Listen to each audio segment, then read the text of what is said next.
Alright, let's now go to the training course that Captain Qwark told us to go with the Autobot. Specifically on planet Umbris. It means Shadow. This Captain Qwark. Yeah, I'm pretty sure he's very trustworthy and not sending us to these places to he's die. a hero. Heroes do not lie.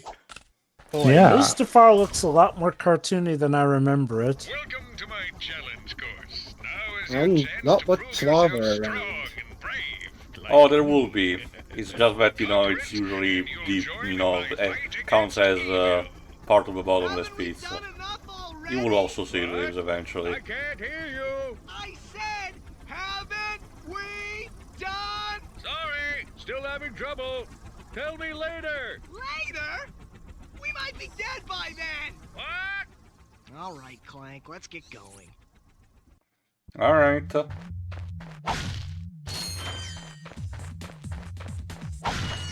see, I don't remember if a new weapon is unlockable in this place, but I think it is, mostly because every new planet that when you get to, in story-wise, usually do get... the Mind Glow.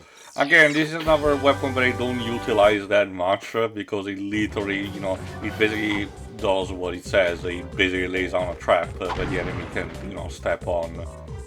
So the idea would be to combine that with a taunter in order to lure an enemy onto it, I guess. It's just that I feel, I have an easier time just killing them with the other conventional weapons,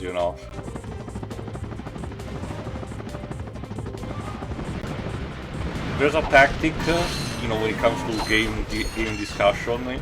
I forgot what the specific term is. It's even labeled, as a trope in TV tropes, where you provide a bunch of different tools to someone to deal with an enemy, and there's a clear, disproportion between them.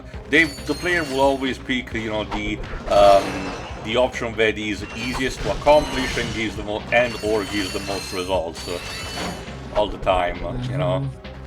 Not necessarily to a fault. It's just, a matter of, doing things more efficiently than anything. But of course.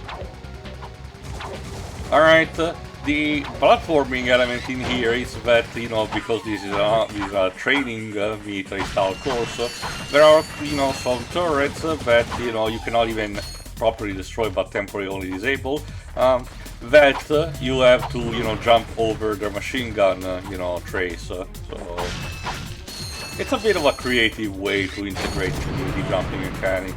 It's not on the same level of the way Rayman 2 handles its encounters, because, Rayman 2 completely retools the whole mechanic of Rayman using his fist, and instead just makes him bounce projectiles with the launcher, But again, it is an interesting alternative, but I can kind of see why Rayman 3 went back to the throwing punch, because that was part of the character creation, the fact that he has no limbs, and as a result his fist can actually reach different, different levels, Also, interesting attention to detail when you are on your last nanotech, Ratchet has, a tired stance, where, he's become a bit floppy and he looks visibly, almost completely exhausted.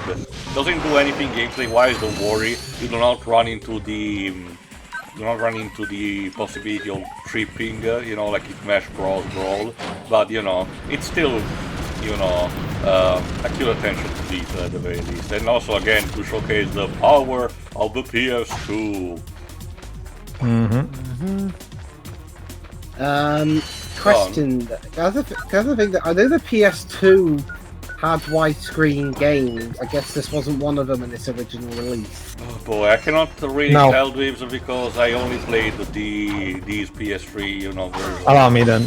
No, the original games were made in 4x3, as demonstrated by what Taylor demonstrated, the air meter, where the air meter was clearly designed with the 4x3 ratio in mind, as demonstrated that Deck 9 couldn't even adjust it, apparently. Like I said, this is not on the levels of the Silent Hill collection, but I've seen better ports. Which is why, in the future, we're probably going to get the Ratchet games released via the PS2 emulations that we've given recently, because, if anything, to preserve how the games clearly were made to begin with. Like with this is not so much because from what I'm seeing here, the backgrounds still seem the same. The overall visuals seem preserved. It's more so in the Jack games where the remasters, for whatever reason, changed a lot of backgrounds and visual effects for no apparent reason. So I'm glad that now we're getting... It's not like they had copyrighted material like, you know, the Heineken beer can in Dark Souls 2.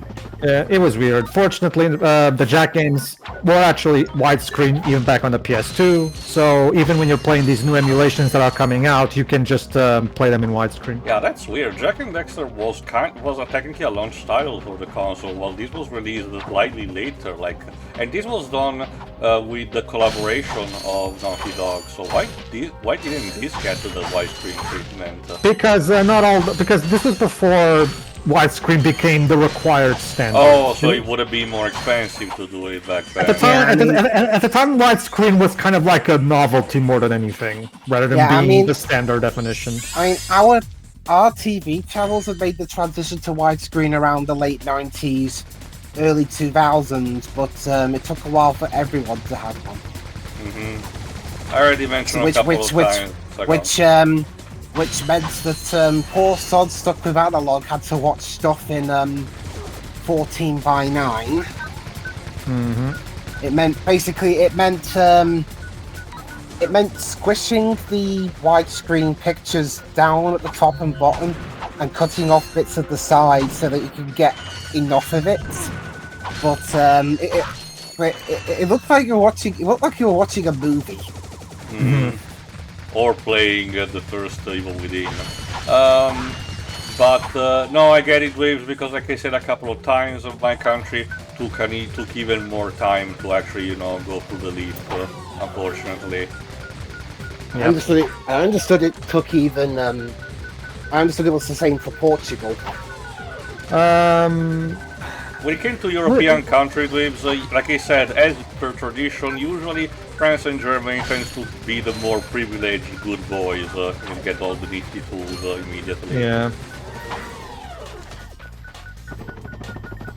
Go. It's back in the PS2, GameCube, and OG Xbox era. Widescreen was only reserved for some games because at the time developers were still comfortable using the 4:3 aspect ratio. They didn't really see the need to immediately jump on the bandwagon. But when we get into the HD era of consoles, that's when people were okay. 16:9 is the new standard at this point, and the TVs are now beginning to change to that format, so we have to adjust.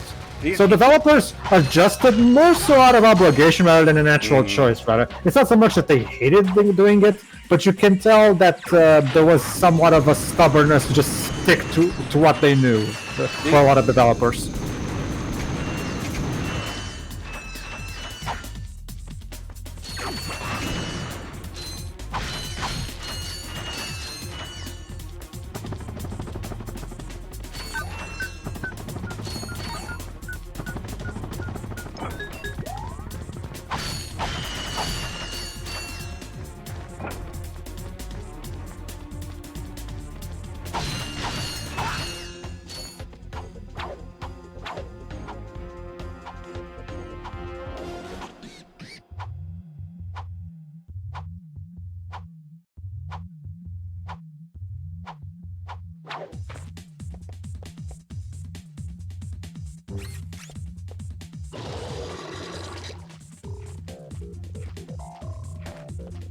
It's interesting because it's the same thing with the PAL version of the Xbox 360 version of Sonic 06. Because when I first played 06 on my 360, it was via a standard definition cable because I didn't have an HDMI one yet. And if you try to play the PAL version of Sonic 06 with standard definition, the CGI FMVs stutter constantly throughout. I don't know if it's the same on the American version, but in the PAL version at least, it is like that. If I had to guess, it might be just for the PAL version because of the usual problem that a lot of TVs were still adjusting to the 60 Hz format. No, I can tell you it had nothing to do with that.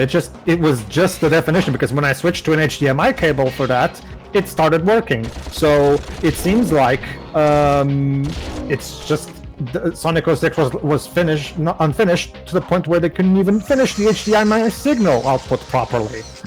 Honestly, all of these again just makes me glad that these days, thankfully, these kind of more archaic tech problems are basically gone. Sure, again, we have the different sorts of complications and everything, but at least we don't have those.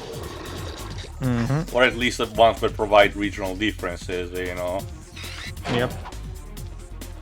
Alright, so basically, as you notice, part of the training course here is to literally drain the water so you can properly kill these fish, these giant fishes, because, yeah, unlike with Spyro, well, these abides to most of the old school mentality of shooters where you cannot really use much of your arsenal underwater. Some of the games will try to be a bit cheeky about it by potentially giving an alternative or, having the level designed around what you can do in potentially damaging the enemy, but for the most part, you will be defenseless. Ratchet cannot use any weapon. Thankfully, we don't do the John Romero product of insta-killing us if we use an electric weapon while underwater, thank God. But it's still a risky situation nonetheless.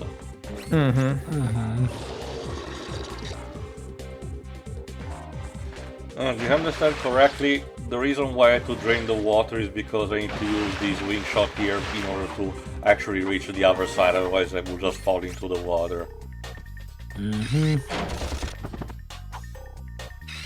Yeah, that's another thing that I haven't mentioned much.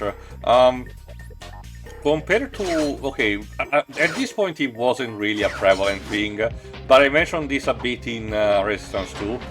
Again, being an homage to typical shooters, Ratchet, of course, has all of his tools at disposal at all times, and you can assign them to the weapon wheel.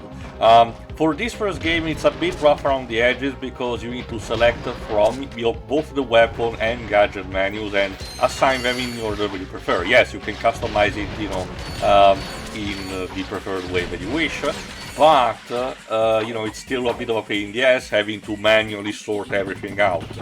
The games after this will actually instead provide, multiple wheels where the new weapons and gadgets gets assigned automatically, and some of the gadgets will be used automatically without having to equip them first. So the process will be streamlined as, the process goes on. Of course. Alright, let's activate this. Great!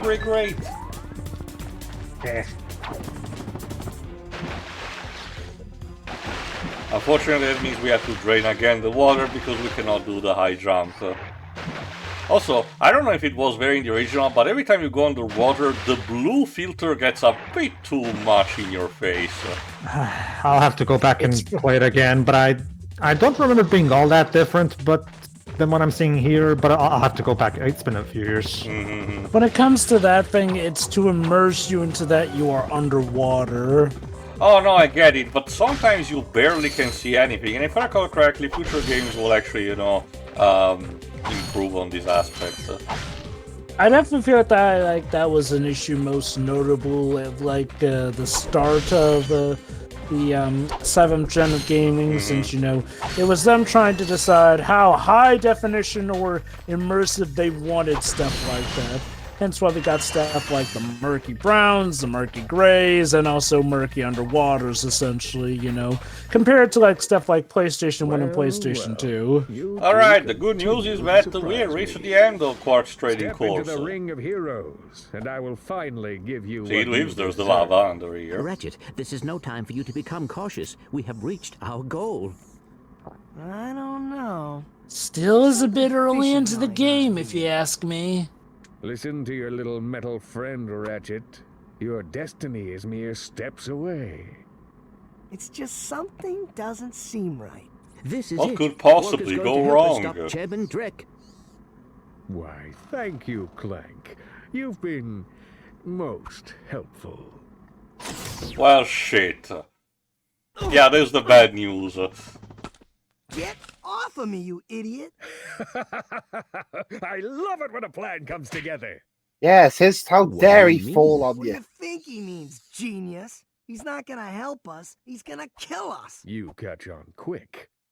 Although there is one problem with your hypothesis, I'm not going to kill you. You're not? No, he is. Hiring someone else to do your dirty work. Why? But why? It's really Qwark not is that more difficult to things decipher. more in common I'm with a the Bond official villain spokesman than for an actual Vaccine Planet. superhero. I can't have you two getting in the way of my comeback. This isn't over, Qwark. No, but it will be soon. So yes, it turns out Qwark was that mysterious dark shadow that Drek was talking And his to motivation, earlier. he's a sellout, so, you know, easily telegraphed. He's a Because- fucking prick. So yeah, I think it's called the Blarg Beast. This is your next boss fight, and like I said, it's a bit of a sponge. It gets creative a bit the way you actually have to defeat it at the very end, but otherwise you constantly have to run around the arena collecting more ammos and potentially, you know, nanotech in order to replenish your health, but you have to watch out because, you know, the beast has a lot of range attacks. So yeah, I might as well mention it now because it's gonna be, Views already has noticed, but you know, it's gonna be also a thing after this boss fight. Because of the, you know, this event, Ratchet is not particularly happy about it and, you know, wants to deal with Qwark almost immediately, while Clank thinks that, you know, the mission against Sherman Drek, you know, is as the priority, and of course this causes a rift between the two. You could say that they are rift apart. But Took a bomb to think of that one. yeah, there you go. At selected point, you know, the Blarg Beast uses a shield in order to make sure that, you know, you can damage it again. You have to lure it, you know, on one of those bridges and made it fall into the lava. Classic stuff, and Spyro has done this a couple of times. But yeah, basically this particular characterization, you know, the entire idea is that, you know, again, Ratchet is still a very selfish, you know, and wants to, you know, go up with a vengeance angle, while instead Clank just wants to do the right thing, but at the same time he was a bit too naive to get into the situation in the first place.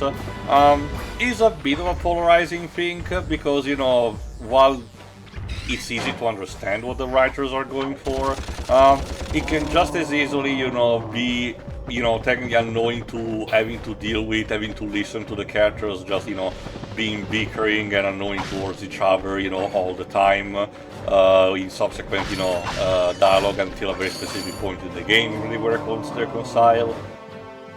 I'm personally fine overall, but I can see that it could have potentially been done better. Not so much what the 2016 remake technically does, because that one tries to have Ratchet starting... Well, again, that one tries to have Ratchet starting with his characterization from the Future Saga from the get-go, which means, you know, more... for lack of a better term, childlike wonder into wanting to become a hero, basically. So not much of an edge, technically, even if technically the game is more of a remake of this game rather than, you know, the way the adaptation diverged from it, even if it still maintains a couple of things, you know. So yeah, at the end of the day, I can kind of understand it, could have been done better, the 2016 game did not. Okay. See, the thing is, I don't even agree that they're bickering most of the time. Yes, there's occasional moments, but I will argue most of the cutscenes are... Clank wants to you know, tell Ratchet to do things, and Ratchet is being more of a smart aleck rather than a necessarily dick. Like, occasionally there are moments where he loses his temper and becomes a dick, yes, but most of the time I will argue he's just being a smart aleck than anything. Also, honestly. I never really found Ratchet to be too selfish. Like, sure, yeah, he definitely wants some things more for himself, but to his credit, he more often than not goes with what Clank wants to do. Yeah, sometimes he needs some persuading here and there, but I feel like all things considered... Put a pin on that, Jova, because basically the final level of the game is all about, you know, Ratchet realizing that he was selfish, actually. Yes. Like, yeah, I mean, don't get me wrong, he is selfish, but I don't think he's, like, necessarily too selfish. And I mean, And when I say that, I'm talking about like in specifics of the plot or the supposed critiques people had about him being too selfish. Like, for the sake of the plot, I feel like he's the right amount of selfish. Like, yes, he's selfish enough for there to be a point that is an issue, but I wouldn't say he was overly selfish to the point where that was something that needed to change or, you know, retroactively, you know, get taken out in a remake, essentially. I feel like it's part of his proper development, and I feel like, while, yeah, he's a jerk, he doesn't feel like he's too much of a jerk to the point where he feels like a villain. Like, I feel like what the reimagining did was kind of a symptom of kind of what Hollywood was doing at the time, you know, being afraid to make their protagonists unlikable in any sense or fashion. I'm not gonna last much longer! Requesting immediate assistance! Over and out! Okay. Anyway, Burt Reynolds there is under attack, so we need to go to Battaglia. Are you serious? That's it! I am out of here! Captain Qwark is gonna be sorry he messed with me. This is not about Captain Qwark anymore. There are innocent lives being lost. Yeah? And Well, I'm to done with this Ratchet's stupid credit, hero stuff. Clank was I got my own constantly agenda asking now. him to Ratchet, go to Qwark this this, is not go like to you. Qwark that, What so do you know I can about get me? Ratchet's Spent frustration this that whole all of time a sudden looking for Clank's Qwark. like, You don't okay, know let's do anything this about other me. thing, never mind the I fact know that that you will my do the right previous thing. idea nearly Well, got right us now, the thing I killed. wanna do is find Remember, Qwark. Ratchet has no personal stake in this How do you anyway. start this stupid So, thing? Yeah. You forget. so I can also understand him being frustrated that Clank is always bossing him around, always telling him what he's supposed to be doing. Again, I'll like, I'll see- come back to that before the final level. Just shut up and start the ship.